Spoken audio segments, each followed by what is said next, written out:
Good morning विद्यार्थियों। आज के इस कालांश में हम अपने हिंदी विषय में आगे की जो कविता है वो पढ़ने वाले हैं। बच्चों, जो हमारे आगे की कविता है वह क्या है, हमारे पास एक गज़ल के रूप में है। गज़ल किसे कहते हैं? गज़ल एक शेरो शायरी के अंदाज में किए जाने वाली कविता गज़ल कहलाती है। तो चलो आज हम अपने आगे के पाठ, जो पाठ क्रमांक 8 है जिसका नाम है गज़ल, आज हम उस गज़ल को देखते हैं कि इस गज़ल के माध्यम से जो हमारे कवि हैं उन्होंने क्या बताने की कोशिश की है। हमारे कवि का जो जन्म है, उनका जन्म 1938 उज्जैन मध्य प्रदेश में हुआ था। परिचय क्या है? हास्य व्यंग के सशक्त हस्ताक्षर माणिक वर्मा जी वाचिक परंपरा में प्रमुख स्थान रखते हैं। हमारे कवि का नाम है क्या है? माणिक वर्मा। गज़लकार क्या है? माणिक वर्मा जी हैं। ये हास्य व्यंग के सशक्त हस्ताक्षर माणिक वर्मा जी वाचिक परंपरा में प्रमुख स्थान रखते हैं। आपके व्यंग बड़े ही शानदार हैं और धारदार होते हैं। आपकी गज़लें बहुत ही प्रेरणादायी होती हैं। इन्होंने जो गज़लें लिखी हैं वह हमेशा हमारे लिए क्या होती हैं? प्रेरणादायी होती हैं। इनकी जो प्रमुख कृतियाँ किस प्रकार हैं? गज़ल मेरी इबादत है, आखिरी पत्ता गज़ल संग्रह, आदमी और बिजली का खंभा, महाभारत अभी जारी है, मुल्क के मालिकों जवाब दो आदि। तो बच्चों, आज जो हम गज़ल पढ़ेंगे वो मेरी गज़ल इबादत है, इसमें से ही लिया गया है। देखते हैं जो हमारी कविता का जो परिचय है, जो हमारी गज़ल है उसका परिचय क्या है। कविता का परिचय इस प्रकार है। गज़ल कविवर माणिक वर्मा जी की गज़ल मेरी इबादत है इस काव्य संग्रह से ली गई है। जब मन कुछ बोलना चाहे और बोल न पाए, जब कुछ देखना चाहे और देख न पाए, किसी की आवाज़ सुनना चाहे और सुन न पाए, तब मन की आंतरिक छटपटाहट की अभिव्यक्ति का नाम है गज़ल। गज़ल किसका नाम है? जो कविता हमारी गज़ल है, वास्तव में गज़ल कहते किसे हैं वो यहाँ पे बहुत सुंदर तरीके से कवि ने बताया है कविता के परिचय के माध्यम से कि इंसान जब कुछ बोलना चाहता है, कुछ देखना चाहता है, किसी की आवाज़ सुनना चाहता है, अपनी भावनाओं को बताना चाहता है और वो बता नहीं पाता, तो उसके मन की जो आंतरिक छटपटाहट से अभिव्यक्ति बाहर निकलती है उसे गज़ल का नाम दिया जाता है। ये बहुत ही शेरो शायराना तरीके से किया जाता है और बहुत ही सुंदर होता है। अब हम बढ़ते हैं हमारे पद्य संबंधी, जो हमारी कविता है उसमें क्या कहा गया है। प्रस्तुत गज़ल के अधिकांश शेरों में वर्मा जी ने हम सबको जीवन में निरंतर अच्छे कर्म करते हुए आगे बढ़ने के लिए प्रेरित किया है। क्या किया है? जो हमारे पास आगे जो हम अपनी गज़ल देखेंगे उस गज़ल में कवि ने हमें प्रेरित किया, प्रेरणा दी है। क्या? अच्छे कर्म करते रहो और आगे बढ़ो। गज़लकार ने संदेश देते हुए कहा है कि अपने रूप रंग से सुंदर दिखने के बजाय अपने कर्मों से सुंदर दिखना आवश्यक है। सही बात है ना बच्चों। अक्सर कक्षा में मैं आपको एक कहानी बताया करती हूँ कि एक बार क्या था, एक बहुत ही सुंदर महिला थी और एक महिला थी जो सुंदर नहीं थी, बहुत भी सुंदर नहीं थी, ठीक ही थी, लेकिन जो सुंदर महिला थी उसे अपने रूप पे बहुत गर्व था। उसके दरवाजे पे जो कोई आता तो उसके अच्छे से सत्कार नहीं करती, उसकी देखभाल नहीं करती, घर के सदस्यों का देखभाल नहीं करती। और वहीं जो कुरूप महिला थी, जो दिखने में सुंदर नहीं थी, वह अपने घर में आए मेहमानों को हमेशा अच्छे से देखना, लोगों से अच्छे से व्यवहार करना। लेकिन एक समय ऐसा आता है कि जब ये सुंदर महिला जो होती है, जब तक उसकी सुंदरता कायम रहती है तो सब उसके पास आते जाते हैं, उससे मिलते हैं, बातें करना पसंद करते हैं क्योंकि वो सुंदर दिखती है।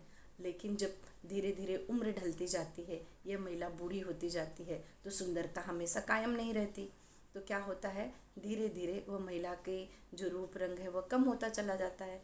लेकिन यहाँ पर अंतर ये आ जाता है कि जो कुरूप महिला होती है उसके पास वैसे ही लोग आते हैं, हंसते हैं, बोलते हैं, बातें करते हैं, अपना दोस्त बनाते हैं अपनी बातों को अच्छे से शेयर करते हैं, और लेकिन धीरे धीरे ये जो सुंदर महिला थी इसके पास आना लोगों का बंद हो जाता है। लोग कहते हैं कि ये तो कभी किसी की सहायता ही नहीं करती, क्या फ़ायदा ऐसी सुंदरता का जब इंसान की तकलीफ़ को, परेशानी को समझ ना सके। तो यही कवि कहते हैं, गज़लकार कहते हैं, अपने रूप रंग से सुंदर दिखने के बजाय अपने कर्मों से सुंदर दिखना आवश्यक है। अपना कर्म सुंदर होना चाहिए, हमारा कार्य अच्छा होना चाहिए, ज़रूरी नहीं है कि हम सुंदर ही दिखें। ठीक है, आगे हम बढ़ते हैं। आगे हम देखते हैं हमारी जो गज़ल है वह किस प्रकार है। हमारी गज़ल इस प्रकार है, देखिए।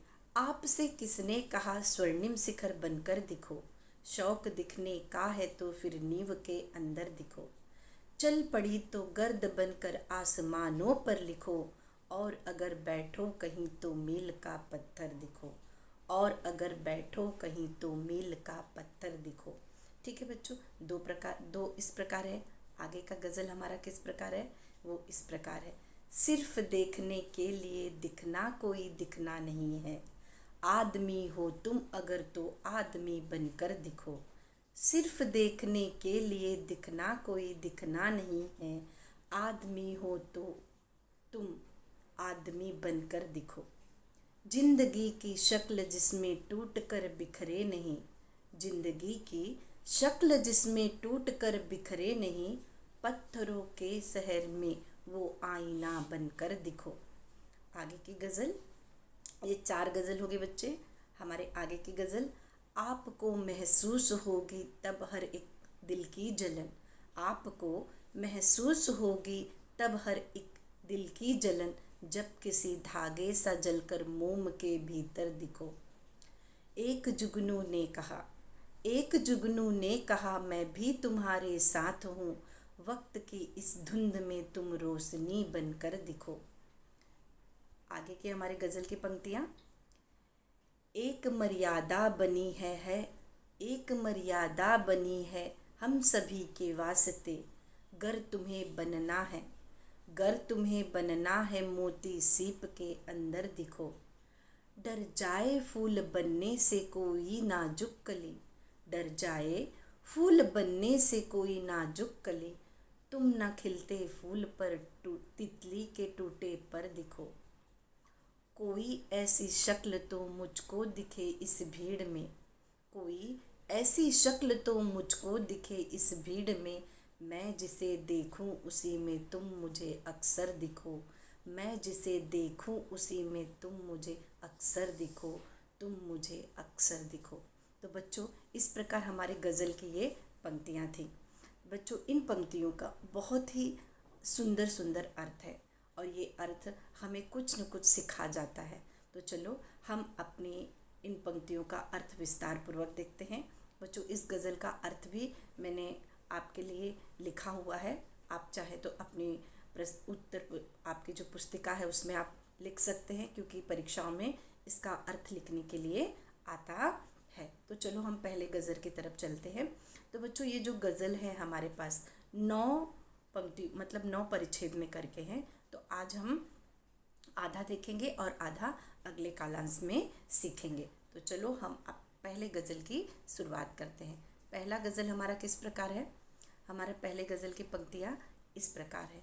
आपसे किसने कहा स्वर्णिम शिखर बनकर दिखो, शौक दिखने का है तो फिर नींव के अंदर दिखो। बच्चों, आपको याद है, ये आपने देखा भी होगा, बहुत सुंदर सुंदर इमारतें आप देखते हो, ठीक है, देखते हो ना। तो सुंदर इमारत देखकर आपके मुंह से निकल जाते हैं, वाह कितनी सुंदर इमारत है, ठीक है। जैसे ताजमहल की ही बात ले लो, किसकी बात ले लो, ताजमहल की ही बात ले लो। ताजमहल को देखकर हम कहते हैं ना, वाह कितना सुंदर है, किसने बनाया है। लेकिन जो ताजमहल की सुंदरता देखकर हम उसकी सुंदरता का बखान करते हैं, उसकी तारीफ़ करते हैं, लेकिन उसके नींव में, जो उसके बेस में लगे हुए ईंट हैं, क्या कभी कोई उसकी तारीफ़ करता है क्या, नहीं करता ना। तो यहाँ पर गज़लकार हमें क्या कहते हैं, आपसे किसने कहा स्वर्णिम शिखर बनकर दिखो। आपसे कौन कह रहा है कि स्वर्णिम शिखर, सोने जैसा, स्वर्णिम का मतलब सुनहरा, सोने जैसे रंग जैसा दिखो। शौक दिखने का है तो फिर नींव के अंदर दिखो। अगर तुम्हें दिखने का शौक है, तुम अपने कुछ अच्छा करना चाहते हो दुनिया के लिए, संसार के लिए, तो क्या बनकर दिखो? नींव, किसी का सपोर्ट बनकर दिखो, सहारा बनकर दिखो। जैसे यहाँ पे आपको दो चित्र दिखाया गया है। इन दो चित्रों के माध्यम से मैं आपको ये बताना चाहती हूँ कि जिस प्रकार हम ये सुंदरता की तारीफ करते हैं और नींव में छिपे उस पत्थर की कभी तारीफ नहीं करते, लेकिन हमें पता है कि वह पत्थर जो है, ज़रूरी नहीं है कि लोग हमारी तारीफ़ ही करें। हम कोई कार्य करें तो हमें तारीफ़ ही हासिल हो। कभी कभी ऐसा होता है कि हमारे द्वारा किया गया कार्य बहुत सुंदर होता है, लेकिन हम किसी को सहारा देते हैं, किसी को सपोर्ट देते हैं, ज़रूरी नहीं हर बार हमें तारीफ़ ही मिले। भाई किसी दूसरे को ही तारीफ़ लेने दो, हम खुद अपने लिए अच्छा कार्य कर सकते हैं। ऐसा यहाँ पे गज़लकार कहते हैं। देखिए इसका अर्थ हम विस्तार पूर्वक देखते हैं। कवि क्या कहते हैं? चमचमाते शिखर तो सभी देखते हैं क्योंकि उन्हें वे पसंद होते हैं। ऐसे शिखरों की वे तारीफ भी करते हैं, लेकिन वास्तवता यह है कि ये शिखर बने हैं नींव के कारण, ईंटों पत्थरों के कारण। अगर ये ईंट या पत्थर न होते तो शिखर कैसे बन पाता? कवि हमें नींव के पत्थर का महत्व समझाते हुए कह रहे हैं कि हमारे कर्म नींव के पत्थर जैसे होने चाहिए, जो स्वर्णिम शिखर को भी चमकने में आधार दे। स्वर्णिम शिखर बनकर दिखने से अच्छी बात नींव के अंदर दिखाई देने में है, मतलब किसी को सहारा देने में है, चमकने में नहीं। मतलब हम सहारा देंगे तो हमारे सहारा से कोई चमकेगा तो सही, उसका नाम तो रोशन होगा, तो हमें गर्व तो होगा, अरे वाह हमने किसी को सहारा दिया, सपोर्ट दिया, उसके वजह से वो वहाँ तक पहुँचा। तो हमें क्या बनना है? हमें नींव का पत्थर बनना है। समझ में आया? पहली दो गज़ल का अर्थ क्या है? गज़लकार ने कितने सुंदर तरीके से बताया है कि हमें पत्थर, नींव के पत्थर का महत्व समझाते हुए कह रहे हैं कि हमारे कर्म कैसे होने चाहिए, हमारा कार्य कैसा होना चाहिए? नींव के पत्थर जैसे होना चाहिए। स्वर्णिम शिखर को भी चमकने में आधार दे। स्वर्णिम शिखर दिखने से अच्छी बात है, नींव के अंदर दिखाई देने में है, मतलब आधार देने में है, सहायता करने में है। ठीक है बच्चों, आगे की दो पंक्तियों का अर्थ हम देखते हैं। आगे की दो पंक्तियां किस प्रकार हैं? चल पड़ी तो गर्द बनकर आसमानों पर लिखो, और अगर बैठो कहीं तो मील का पत्थर दिखो। गर्द का अर्थ बच्चों जानते हो क्या होता है? गर्द का अर्थ होता है धूल। चल पड़ी तो गर्द बनकर आसमानों पर लिखो। जिस प्रकार धूल जब उड़ती है, गर्द का अर्थ मैंने क्या बताया आपको? धूल। अगर जब धूल उड़ती है तो पूरे आसमान पर छा जाती है। आसमान पर हवा जोर से, तूफान जोर से आता है तो पूरे आसमान पे छा जाती है। तो हमें कुछ कर्म करना है, जो कार्य करना है उसी प्रकार करना है कि अच्छा करो और ऊंचाइयों पर बढ़ते चलो। और अगर बैठो कहीं तो मील का पत्थर दिखो। अगर कुछ अच्छा काम कर रहे हो तो ऊंचाइयों को छुओ। अगर आप अपनी मंजिल को हासिल कर लिए हो और बैठ गए हो, आपका काम खत्म हो गया है, तो काम खत्म नहीं समझो, एक मील का पत्थर बनो। जैसे बच्चों हम रास्ते में जाते हैं तो पत्थरों पे, जैसे आपको यहाँ पे चित्र के माध्यम से मैं दिखा रही हूँ, ऐसे लिखा रहता है। जैसे हम दिल्ली जा रहे हैं, आगरा जा रहे हैं, तो वहाँ पर लिखा होता है कि आपको कितना दूरी तय करना बाकी है या आपने कितनी दूरी तय कर ली है। तो वो मील का पत्थर आपको रास्ता दिखाता है। तो उसी प्रकार आपको भी बैठना है तो मील के पत्थर की तरह बैठो, मतलब किसी को रास्ता दिखाओ। केवल बैठना नहीं है, आपको बैठना है और आप उसका रास्ता दिखाओ। मतलब जिस प्रकार मील का पत्थर निष्क्रिय रूप से है लेकिन सक्रिय काम करता है, मतलब वो हमें रास्ता दिखाता है, उसी प्रकार आपको भी अगर बैठ गए हो तो आपको भी दूसरे को क्या करना है? रास्ता दिखाना है। देखिए विस्तारपूर्वक इसका अर्थ देखते हैं। गजलकार ने क्या कहा है? अगर धूल बनकर चल ही पड़े हो तो आसमान पर अपने कर्म की दास्तां लिखनी चाहिए। अच्छा कार्य करना है और अपना नाम रोशन करना है, अर्थात श्रेष्ठ कर्म करने चाहिए। और अगर आप मंजिल पाते पाते कहीं बैठ जाते हो या थक जाते हो तो मील का पत्थर बनकर रहो। क्या बनो? मील का पत्थर बनकर रहो। क्योंकि मील का पत्थर एक जगह हो जाने पर भी आने जाने वालों के लिए मार्गदर्शन करता है, क्रियाशील न होने पर भी दूसरों की मदद करता है। हमारा बैठना भी मील के पत्थर जैसा पथिक मतलब जो राहगीर है, पथिक को धीरज देने के लिए या आगे बढ़ने के लिए प्रेरित करने के काम आए। फॉर उदाहरण के तौर पे आप देखो, अगर आप किसी कार्य को हासिल करना चाहते हो और उस कार्य की तरफ आप चल पड़े हो और किसी कारणवश आप अपनी मंजिल को प्राप्त नहीं कर पा रहे हो और आप थक गए हो, बैठ गए हो और राह में आपका कोई साथी है, मतलब कोई साथी वही कार्य करना चाहता है, तो आपको उसे क्या करना है, आपको उसे सहारा बनना है, उसे बताना है भाई तू ऐसे कर, तू इस तरह चल, तो वो कर पाएगा। आपको उसे नीचे की तरफ खींचना नहीं है, अरे मत जाओ, मत करो, आगे कुछ नहीं है, देखो मैं हार के बैठ गया हूँ। नहीं, हमें ऐसा कभी भी नहीं करना है, हमें उसका मार्गदर्शन करना है। मैं नहीं तो मेरे पीछे वाला आगे बढ़े, हमें यह कार्य करना चाहिए कि हमारा बैठना भी मील के पत्थर जैसा पथिक को धीरज दे। हाँ भाई, तुम यहाँ तक पहुँच गए हो, चलो थोड़ी दूर और तय करना है, वहाँ पहुँच ही जाओगे। तो हमें क्या करना है, धीरज देने के लिए या आगे बढ़ने को प्रेरित करने के लिए काम आना चाहिए। तो बच्चों, इस प्रकार गज़लकार ने अपनी दो दो पंक्तियों में कितने सुंदर सुंदर अर्थ हमें समझाने की कोशिश की है। अब आगे की दो पंक्तियों का अर्थ देखते हैं। आगे की हमारी दो पंक्तियां क्या है, सिर्फ देखने के लिए दिखना कोई दिखना नहीं है, आदमी हो तुम अगर तो आदमी बनकर दिखो। कितनी सुंदर लाइन है, सिर्फ देखने के लिए। बच्चों, बहुत से लोगों को सुंदर दिखना बहुत पसंद होता है, तो केवल दिखने के लिए दिखना कोई अच्छी बात नहीं है। आदमी हो तो आदमी बनकर दिखो। केवल अच्छा पहनावा, अच्छे पैसे, ढेर सारे पैसे, ये दिखावे के लिए नहीं है। अगर अच्छा इंसान बनना है तो हमें क्या करना है, आदमी बनना है, दूसरों की सहायता करनी है। अगर आप दूसरों की सहायता करोगे तभी सही मायने में सच्चे आदमी बन पाओगे। तो इसमें गज़लकार ने क्या बताया है, इन पंक्तियों के माध्यम से देखते हैं अर्थ। गज़लकार कहते हैं, लेखक मतलब जो हमारे कवि हैं वो कहना चाहते हैं कि हमारा भाग्य है कि हम मनुष्य, हम समाज के कुछ देनदार लगते हैं। भाई हमारे पास है, हम समाज को देते हैं, हम समाज के क्या हैं, देनदार हैं।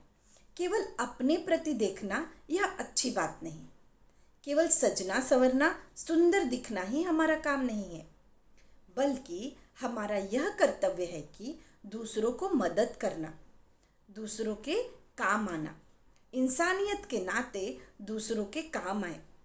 और अगर सिर्फ कुछ दिखाना ही चाहते हो तो आदमी को आदमी बनकर दिखना चाहिए, मानवता की मिसाल बने हमारे कर्म। सही बात है, हम भाग्यवान हैं कि हमें हमारे पास है और हम देनदार हैं, मतलब हम दूसरों की सहायता कर सकते हैं। ठीक है, तो हमें क्या करना है, अगर हमें भगवान ने भाग्य दिया है कि दूसरों की सहायता करना है तो हमें करना चाहिए। केवल अपने प्रति देखना यह अच्छी बात नहीं, मतलब केवल अपने बारे में ही सोचो, यह अच्छी बात नहीं है। दूसरों के भी काम आना चाहिए। हमारा कर्तव्य बनता है कि हमें दूसरों की मदद करनी चाहिए इंसानियत के नाते। और अगर सिर्फ कुछ दिखाना ही चाहते हो तो आदमी बनकर दिखो। दिखना चाह रहे हो, अच्छा करना चाह रहे हो, तो आप अपने कर्तव्य और अपने कर्म के बल पर अच्छा बनकर दिखो। मानवता की जो मिसाल है वह हमारे कर्म बने, तो हम आपो आप अच्छा दिखने लगेंगे। ठीक है, अब आगे की हम गज़ल की पंक्तियों का अर्थ देखते हैं। बहुत सुंदर है।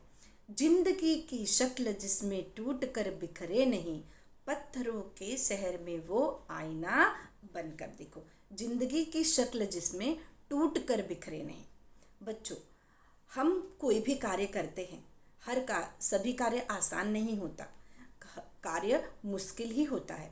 कार्य को करते वक्त अगर कहीं हमें थोड़ा सा मात खाना पड़े, हार जाना पड़े, तो हमें क्या करना है, हिम्मत को तोड़कर बैठना नहीं है, हमें टूटकर बिखरना नहीं है, हमें क्या करना है, आगे की तरफ वापस बढ़ना है और अपनी मंजिल को हासिल करना है। इसीलिए यहाँ पे गज़लकार ने कहा है, पत्थरों के शहर में वो आईना बनकर दिखो। जैसे पत्थरों का शहर होता है, आईना वहाँ रख दो तो टूटता है ना, लेकिन वो अपनी शक्ल तो दिखाता है, टूटने के बाद भी उसमें हम अपनी शक्ल देख सकते हैं। तो हमें भी वैसे करना है। अगर कुछ मुसीबत आ जाए, कुछ परेशानी आ जाए, तो हमें हार मानकर नहीं बैठना है, अपने कार्य की तरफ अग्रसर होते रहना है। देखिए इसका अर्थ देखते हैं। शक्ल का समानार्थी क्या होता है? चेहरा। यह दुनिया निर्मम है, निर्दयी है। पत्थरों के शहर में रहते हुए हमें कटु अनुभव आएंगे। सही बात है, हमें बहुत कटु अनुभव, मतलब कोई अच्छा मिलता है, कोई खराब मिलता है। इनसे जूझते समय टूटकर बिखरना नहीं है। आगे बढ़ते वक्त बहुत सी मुसीबतें आएंगी और इन मुसीबतों का सामना करते वक्त हमें क्या करना है? टूटकर बिखरना नहीं है, बल्कि अपनी जिंदगी को इन अनुभवों का आईना बनकर दिखाना है। क्या करना है? अपनी ज़िंदगी को, जो हम चल रहे हैं, जो परेशानी को हम झेल रहे हैं, उस परेशानी को हमें क्या करना है? अपना अनुभव बना लेना है, अपना एक्सपीरियंस बना लेना है और उसी को अपना आईना बनकर लोगों को दिखाना है। देखिए हमने ज़िंदगी से ये अनुभव हासिल किया और हम सफल हुए। तो बच्चों, रास्तों में परेशानी आती ही है, हमें उस परेशानी का डटकर सामना करना चाहिए, उसका अनुभव लेना है और आईना बनकर दिखाना है। ठीक है, तो इस प्रकार आज हमने अपने जो गज़ल थे, गज़ल की कुछ पंक्तियाँ हमने देखी बच्चों, और इसके आगे की पंक्तियाँ हम अपने अगले कालांश में देखेंगे। मुझे उम्मीद है आप लोगों को ये गज़ल समझ में आई होगी अच्छे तरीके से। तो बच्चों, अब हम अगले कालांश में मिलते हैं। तब तक के लिए धन्यवाद। साई राम।